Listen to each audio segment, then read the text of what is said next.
development over the years? I know this is an important game for him going back down to Boise. You guys initially thought he would Glacier his first Right. game and then ended up calling him, and he eventually became a starter for you. Is it kind of surreal to look at his journey from potential Glacier to Remington Award watch list to 2-year starting center for you guys? Yeah, into a 4-year starter overall. You know, he's just been a super high motor, great effort. You know, and it's the word I think is the best compliment you can ever get. He's an overachiever, you know, and that's what he is. And that's what I tell our players, that every one of them wants to be called, because when you're an overachiever, that means you're doing your very best and overachieving. And I think that's what he is, no doubt.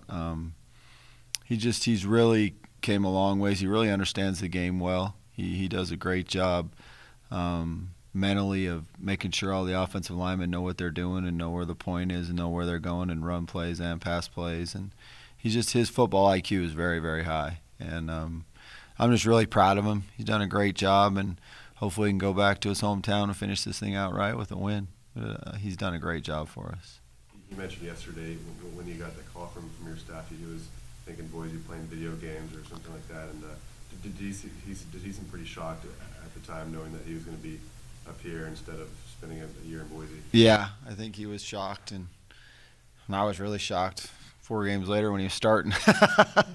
So that's kind of where we were at that point in the program. We've came a long ways, and it's kind of you look at some of those guys, and it's too bad him and Twaney and Trent Cowan and Kevin Shelton. You know, it's a little bit of a shame that we couldn't have redshirted them all, and they would all just be juniors right now. But they've all, played such a huge role in us getting to where we're at, and just very proud of all of them. And hopefully they can all go finish this last game the right way. And then Steve kind of plays with a certain fire.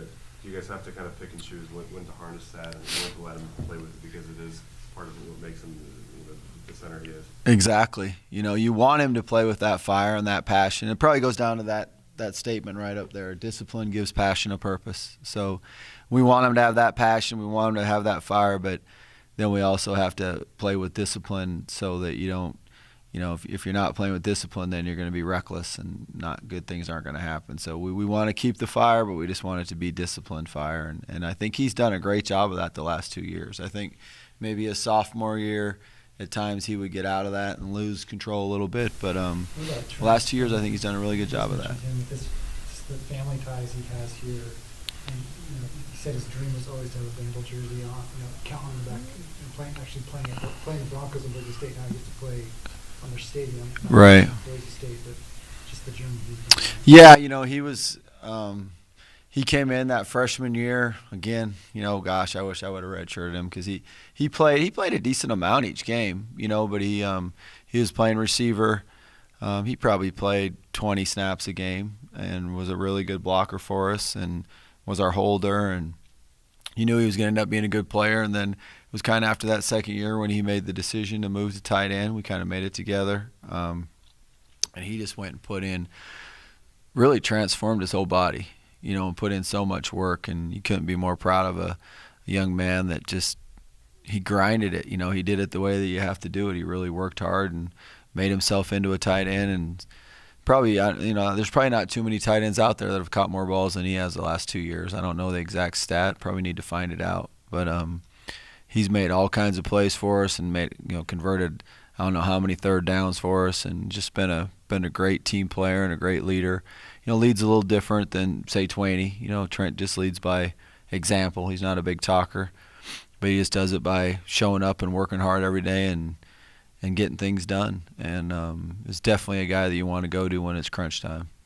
Is that something that's kind of special about this team, about Bobby or Trent, having Bobby get forward, having Cowan name, different guys who've had ties here?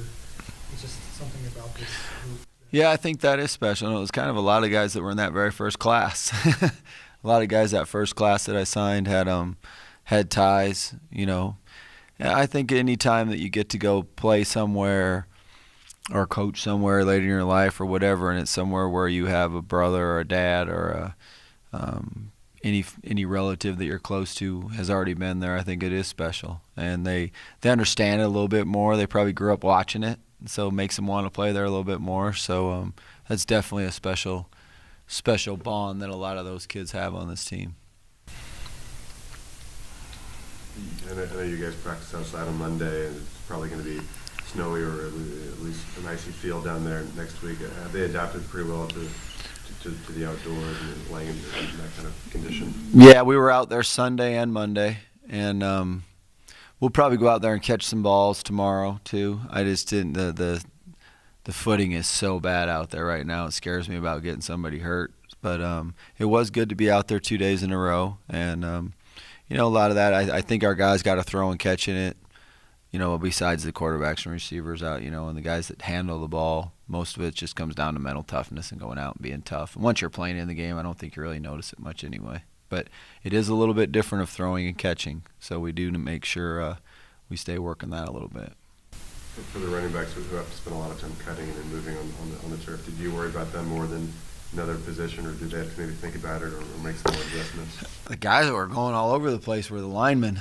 It was, we were doing some, we call it speed ball, but going fast, and we were going ones against ones, and our O linemen and D linemen were the guys that were just flying all over the place, and I was worried one of them was going to take someone else out. That's who you really notice more than anybody.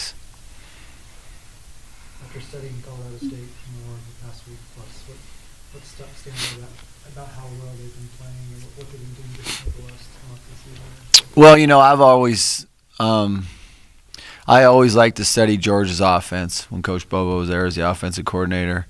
So I've probably been studying what they do offensively for a long time. We always made cut-ups, like a couple little specific things that they did on some plays. We would, you always borrow and steal from each other as coaches. And so I've studied them a lot offensively. And they've just really they're kind of like us. They've came on here at the end of the year, and they're playing very well. Anytime you can run the ball like they can, and then have a receiver that's making plays like your number 4 he makes plays all over the place for them. So offensively, I think they're playing really good. Defensively, I think they're sound, well coached, run to the ball and play hard. So I think it should be a heck of a game. 2 teams that are playing really well at the end of the year going against each other, and only game on TV that night, so it should be a great one.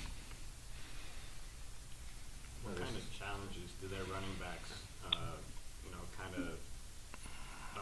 test, your front seven? Yeah, I think it starts with their offensive line. Their offensive line is big. They kind of maul you. They're real patient in how they're in their zone blocking schemes, and then their running backs are very patient and have good vision. And actually Dawkins, I know him since he was a little kid in Louisville growing up. But he's got real good vision, runs hard, sees things, sees holes, runs through small holes. But I think probably the biggest thing, if you really watch their offensive line and their backs as a whole, is their patience. They really do a good job of pressing and then making their cuts, not making cuts behind the line of scrimmage, and that's a hard thing sometimes to get guys to do. I do. Hey, Paul, this is Michael Catch, the Idaho Statesman. Hi, Mike. How are you doing? Good. Good. So just kind of wanted to catch up with you guys before you come out here. I guess first question is it nice to be practicing this time of year? I know bowl practices haven't happened at Idaho in a little while. How are you guys handling it? What's the vibe around the team as you guys have these practices? Yeah, it's a great time of the year to be practicing, and it's really going to help our young guys.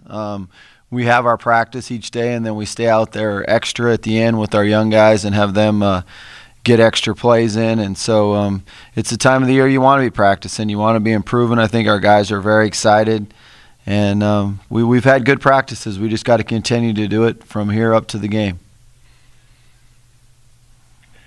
With the way that you guys ended the season, winning your last 4, do you worry about having that break between the bowl game that you might lose momentum? How do you kind of handle that? You guys were on such a hot streak to end the regular season. Yeah, you wish probably that you could have just played right away, but I think it's still good just because of what we just talked about, because you basically get an extra spring ball in for all your returning players. So that part of it makes it really nice, and get to have those guys coming back and just get all that extra practicing and continue to improve.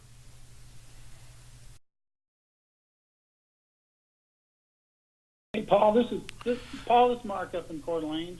Hey, can you talk about Deion Watson and kind of how he's progressed in the 4 years you've been there? Yeah, Deion's came a long ways. You know, he started out, he was just kind of a little, tall, not a little, but a tall, skinny receiver that was making plays for us. And we continued to improve on that. And then these last 2 years, he really built himself up and got bigger and stronger. And now he's played both tight end and receiver for us and has made all kinds of plays for us. He made a lot of big touchdown catches, some great over the head one-handed catches, and he's been a playmaker for us, that's for sure. And we're really happy for him, and hopefully we can go finish this last game out the right way. Mm-hmm. And how did that come about? Did he come to you, or did you go to him about also playing a little tight end as well? It was kind of a combination of the two. It was a little bit of his idea and my idea. So it was something that anytime you're going to make a move like that, the player really has to be bought into it in order for it to work, and he definitely was. So it was a good opportunity for him, and it really helped the team out. So it was win-win. Mm-hmm. And lastly, he's joked over the years about not really being that fast. How has he been able to do it, to get open and make all those catches and catch all those touchdowns?